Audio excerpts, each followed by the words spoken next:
Good morning and welcome to the NBA Daily for December 30th, 2024. Coming up, we had a trade over the weekend. We also had our first coach firing, so we're going to talk about the Kangs and their interesting situation. And Pat Riley has said the Miami Heat are not trading Jimmy Butler. Also, the Raptors, I think, just turned the ball over again.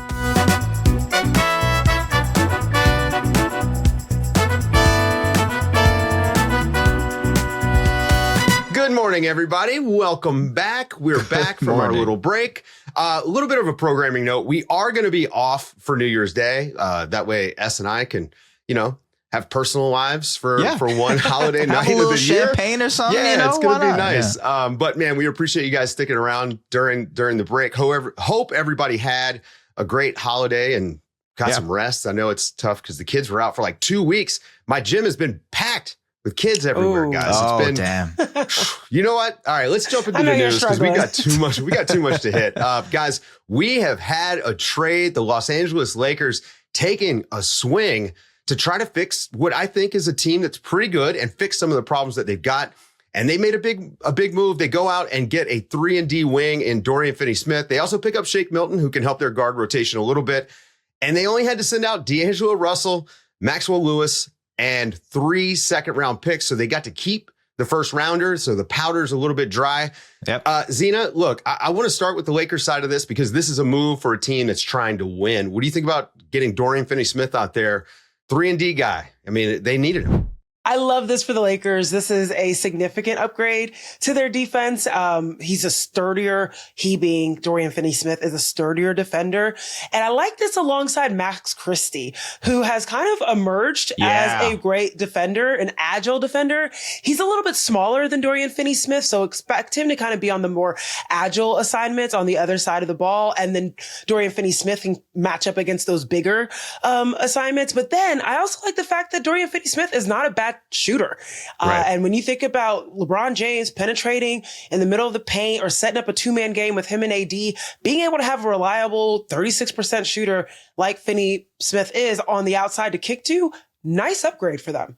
Yeah, I mean, look, when you look at this move, they send out D'Angelo Russell, and he was doing a pretty decent job, I think, running those bench units, and you worry about the Lakers and their lack of playmaking. You think now with this sort of move, it's going to be a lot more LeBron with the ball in his hands. Obviously, Austin Reeves has come on this year, but you expect the Lakers probably to be looking to make another move and maybe to fill that playmaker gap? Yeah, I think this is one move that has to follow another, whether that be adding another playmaker, or I know they've been looking to add more size next to Anthony Davis. They've been poking around with Jonas Valanciunas and the Wizards. So maybe that's something they address together, like maybe about Malcolm Brogdon, Jonas Valanciunas kind of package to get the ball handling responsibilities and a big man coming to you. Brogdon has that veteran presence. I would be interested in something like that.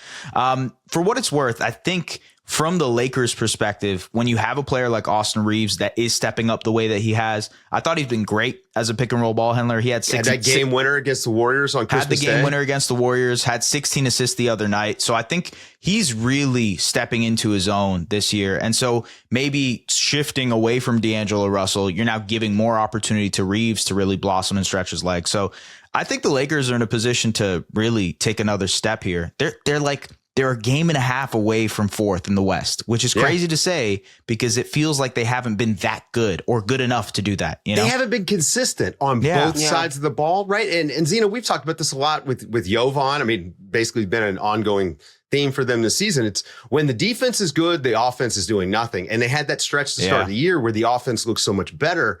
And that might be a little bit of fool's gold. So you think with this, it just clears things out?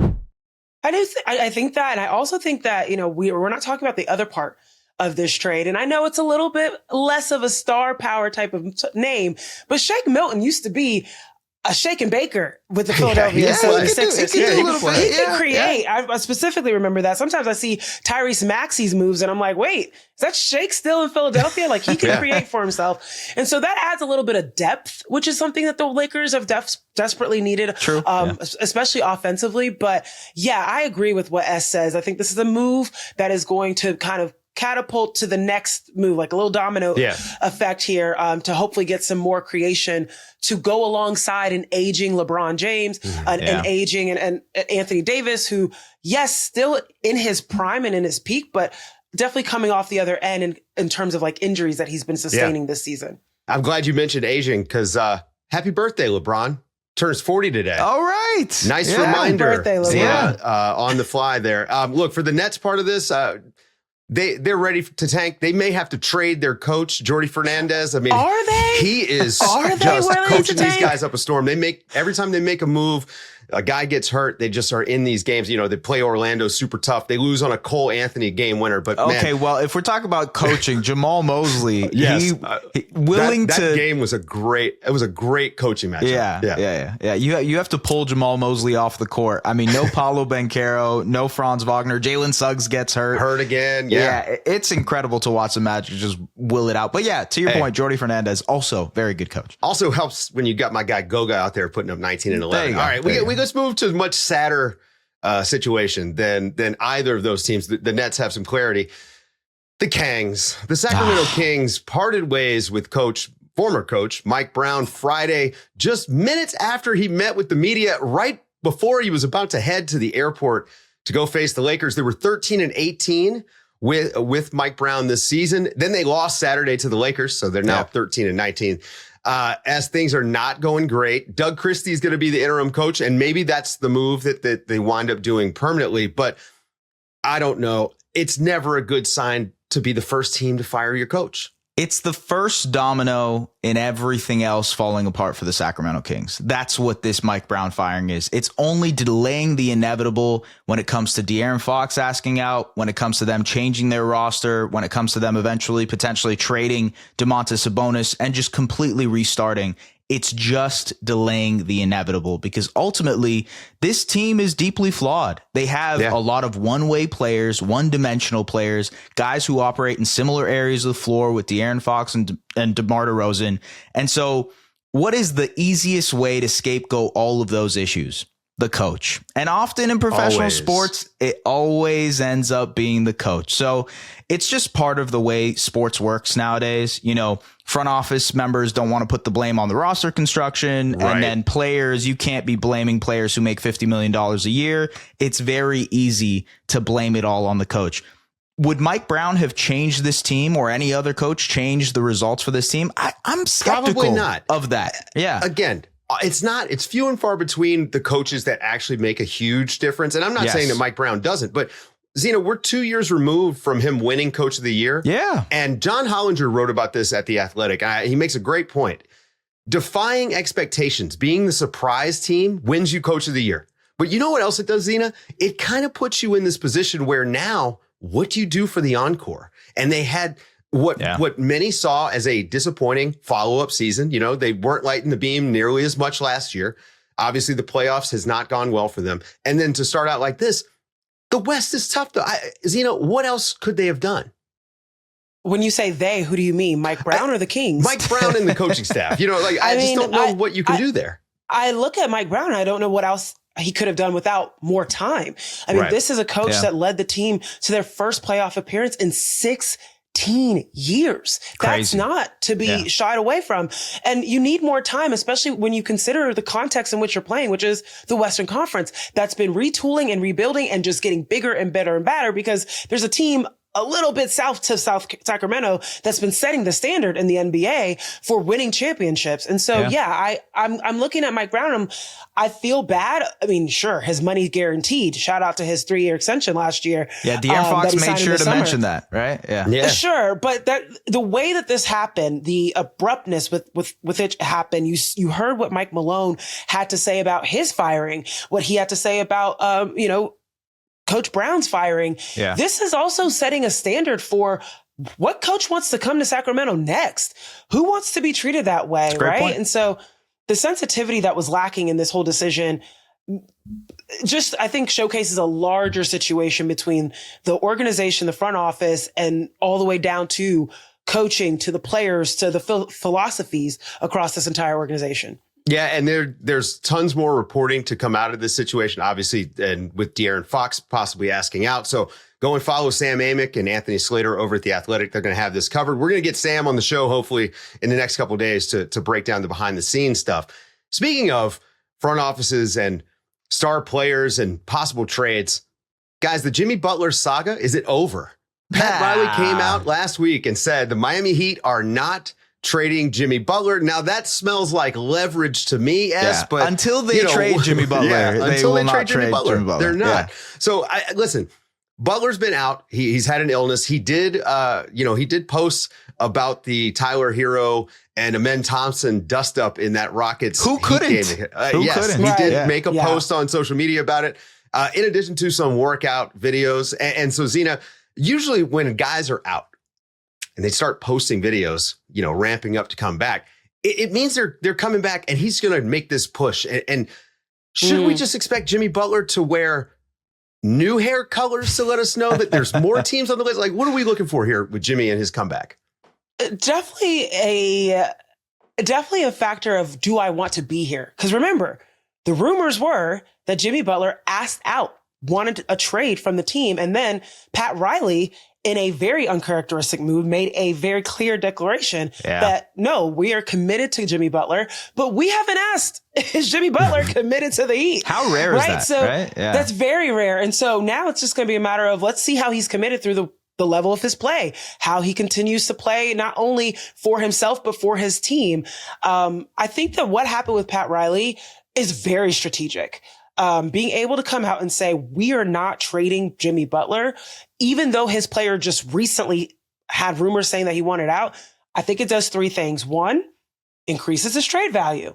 If a team is hearing that if another team in the association is hearing that the Heat don't want to get rid of this player, don't you want the things you want more that you can't have? Right? Increases his value a little bit. It also can deter other teams from making offers. So maybe they have a team they're already locked in on, and it's making other teams turn away because Pat Riley said, we're not trading him, but they might have some conversations going on. You never know. And then the third is it could also help in the relationship when a trade does happen, where if Jimmy Butler still wants out, but the Heat look like they're really locked in on him, maybe it will make the conversations between another team and what Jimmy and his agents end up wanting to do a little bit more favorable. And that, they feel like if this is an organization that was committed to me, I want to make sure that I end up treating the conversation better overall. I think it's a good move for the Heat to have said that out loud. I bet the Miami Heat wish that nobody knew that Jimmy Butler has a player option that he can opt out of and become a free agent or potentially opt into. Isn't it funny that they played the Rockets tonight? A guy who might end up going to Houston. There's the little scuffle. I don't know. Seven guys getting ejected is nuts. Speaking of, seven guys were injected. Ime Udoka, Amen Thompson, Terry Rozier, Tyler Hero. I don't even know all the names. Jalen Green was in there. Sure. It was a dust up. That was a big NBA dust up, but nobody there actually wanted to fight except for Amen Thompson and Ime Udoka. Guys, stick around after the break. We're going to give some New Year's resolutions for 2025. Okay, guys, the new year is upon us, and we all like to make resolutions. These are things that we're hopeful for, that we want to accomplish. And I came up with a few for some NBA teams or players. I wanted to know what you guys think about these. Let me know what you think. I put in a lot of effort on this, okay? All right, I'm excited for this. Guys, first, for the Houston Rockets, who we just talked about. They got into that dust up. Zena, we talked to Sam, and he kind of mentioned the bad boys Pistons with this team. Yes. Well, my resolution is for these NBA teams to stop fighting. We need peace in the NBA. It starts with the Houston Rockets. The Dallas Mavericks and Phoenix Suns got into it the other day. Yusuf Nurkic is going to miss 4 games. I mean, it's just, Zena, this is getting out of hand.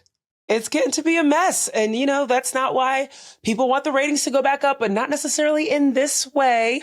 Now, Joe Mazzulla wanted them to fight, That's true. I mean, they wanted to fight in a different way, right?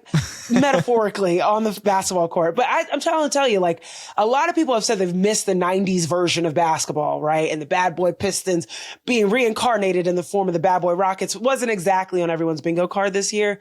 But I like the fight in them. I don't want the fight to come out of them. Amen Thompson just really, Tyler Hero did not think that was going to happen. That was whatever was going through Tyler Hero's head, he had no idea that Amen Thompson was going to execute a almost textbook gi throw over his hip. I mean, he would have braced himself a little bit more. Yeah. I'll also just say, can Tyler Hero retire the sunglasses post game? That just is not a vibe. Not a good look. Also, the pencil mustache just not cutting it for me. Yeah. Guys, we are not coming for Tyler Hero's throat right now, guys. He dropped a lot of we're not. tonight. We're coming for that mustache for sure. We're definitely coming for the mustache. Guys, Kawhi Leonard posted a little video on social media. I'm not sure if you guys saw it. It basically alluded to the fact that he'd been fishing while he was in his downtime, which is great pastime. So for me, guys, I was thinking about New Year's resolutions. For Kawhi, it's not to get hurt.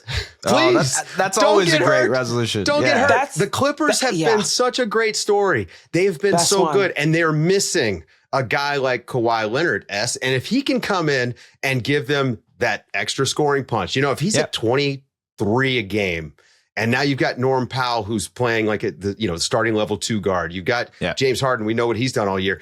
The Clippers might make some noise. The Clippers are also a great defensive team this year. And when you add a guy like Kawhi, who we know what he can bring on the defensive end when he's fully healthy, that just takes them up a different level. You talked about the mid-range scoring. That's an added level. The one thing I'll say is maybe Kawhi is their mid-season addition. The Clippers always end up doing a trade, making some kind of acquisition, but ultimately just adding Kawhi might be enough to catapult this team, right? Keep it in house. Just bring the guy back who we know is the all-star, potentially all-NBA player that we love. Look, I won't contest ever to Kawhi Leonard being healthy because he's awesome and we need it. Yeah, exactly. I took a look at their schedule just to kind of guess. Let me read the tea leaves. So they've got a home game January 4th, and then they start a home stand January 11th. So I'm targeting one of those 2 games. I think we're going to see Kawhi very, very soon. I'm super excited about it.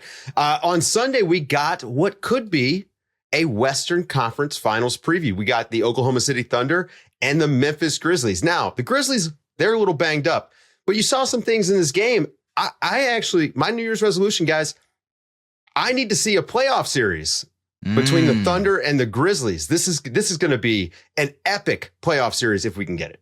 Dave, I'm with you, but I'm going to actually back up that last resolution, bring it into this one and say, I need the rest of the NBA to stay healthy, because honestly, that game between the Memphis Grizzlies and OKC, it didn't give what it was supposed to give. You got Marcus Smart out. You got Santi Aldama out. You got John Morant out. You got Zach Edey out. I mean, the list goes on and on. Those are Chet on the other side, right? And then Chet. Okay. Yes.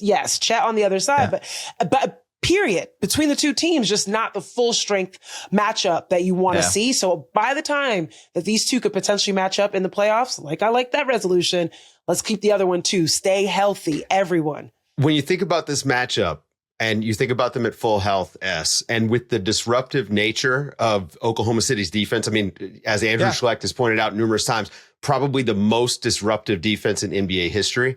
And the way that Ja Morant attacks the paint, we could this could be an amazing clash of styles. Yeah, I mean, the Grizzlies have been the number 1 transition offense in the NBA this year. And by far, they're on pace to be one of the best transition offenses in NBA history. And so put that next to a team that likes to scramble on defense. Oklahoma City is an incredible transition defense as well. You put that in a playoff series, 7 games of them trying to game plan against John Morant, game plan against Jaren Jackson Jr., game plan against Desmond Bane, who eventually will try to shoot the ball better. I really like this as a matchup. I will say, though, we're kind of disrespecting Luka Doncic and the Mavericks. Luka's out for a month, but he will eventually come back, and that's a team that beat Oklahoma.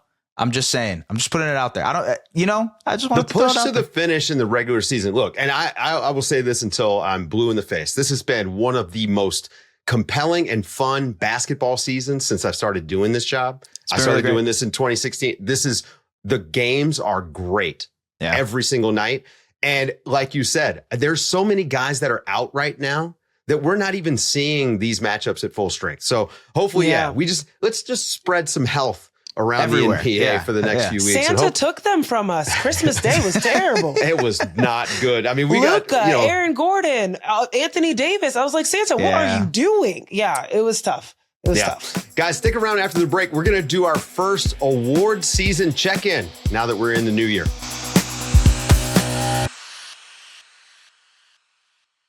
Well, we're almost halfway through the regular season, so I figured why not check in on the awards races? So our good friends over at BetMGM, they've got the updated odds, and I mean updated as of tonight, like right when the games ended, the odds update. So we wanted to talk about it a little bit, and I think we got to start with the one that's just over. Defensive Player of the Year is done. Victor Wembanyama was winning this award last May. As soon as he was second last year, this award was his. But Zena, I actually think the more interesting thing here is that when you look at the odds to win the award, which is what we're going to use for our race this season, Rudy Gobert is fourth in Defensive Player of the Year odds. That feels a little weird. He's having a great defensive season.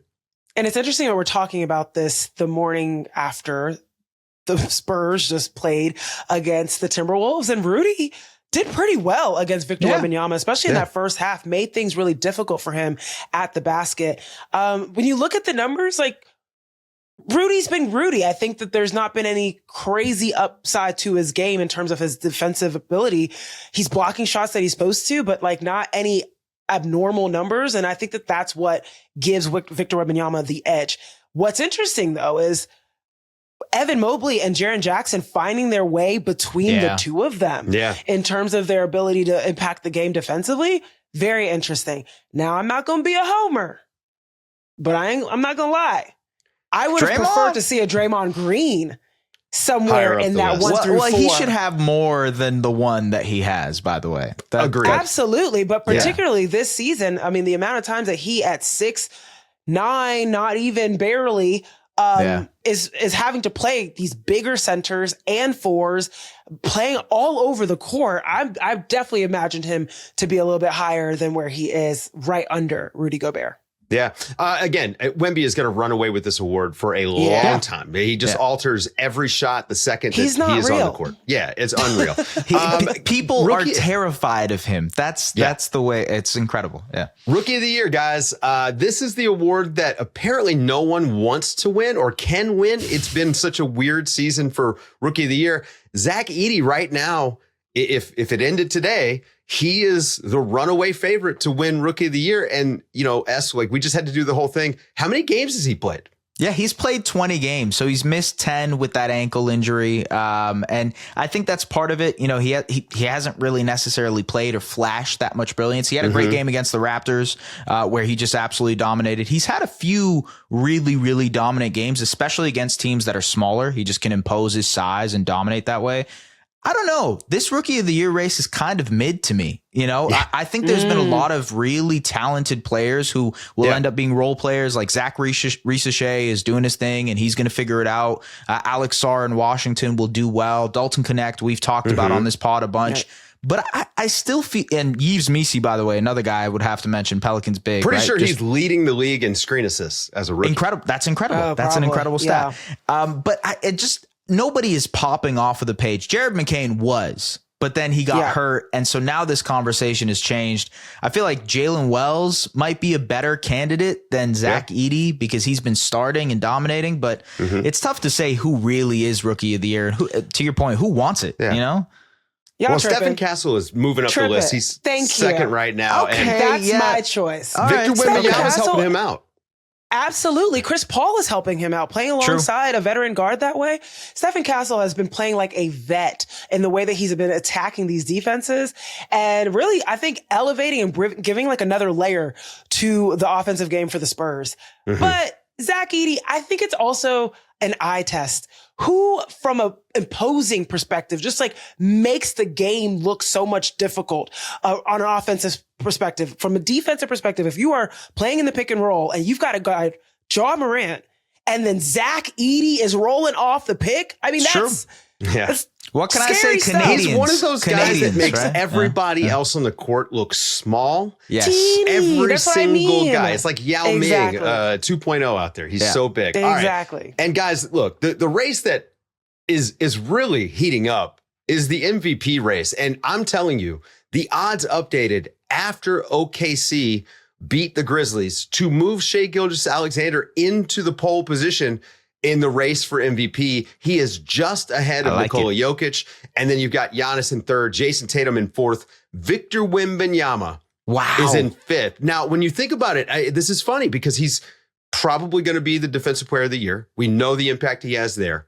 With Luka missing out time, he'll be first team All NBA probably. Luka is unlikely to make the 65 game threshold because he just missed too many games. Yeah. This is a fascinating MVP race. Now, I would tell you my own personal biases.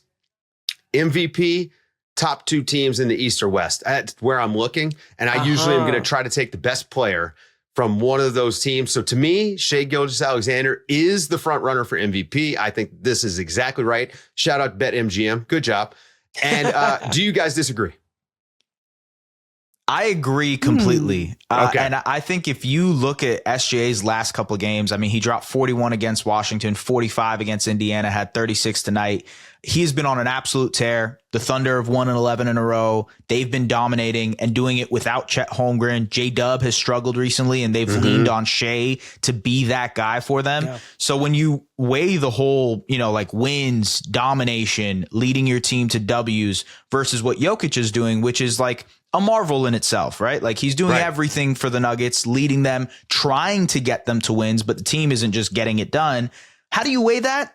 I tend to agree with you, Dave. I think that, winning and doing it in a dominant way like OKC has done should be SGA winning it. Now, maybe that's my own Canadian bias, because I got a little, I hope that happens for my guy SGA, first Canadian MVP since Steve Nash. Just want to put it out there. There you go. Yeah. The only reason I hesitated, I agree with you. I think that Shai Gilgeous-Alexander is exactly where he should be on this list. The only reason I hesitated is because you said, you look at the top 2 teams in the East and the West and you choose from someone. Where is Donovan Mitchell on this list? I love that. He's not. You know what I mean? Like, where is his name? He's not in the top 5. He's not even in the top 10, folks. He's at number 11 on these BetMGM odds. So I think that there's a little bit of a flaw in the way that some people might look at this MVP race, but I am happy that they got it right with Shai Gilgeous-Alexander. Yeah. And again, it's going to be a great race for the rest of the season. That's going to do it for today's show, folks. Thank you guys for tuning in and listening. And all the reviews and emails have been super nice. So thank you guys so much for listening to us and, sticking with us. For Zena Keita and Es Baraheni, I'm Dave DuFour, and this has been the NBA Daily. Thanks for waking up with us.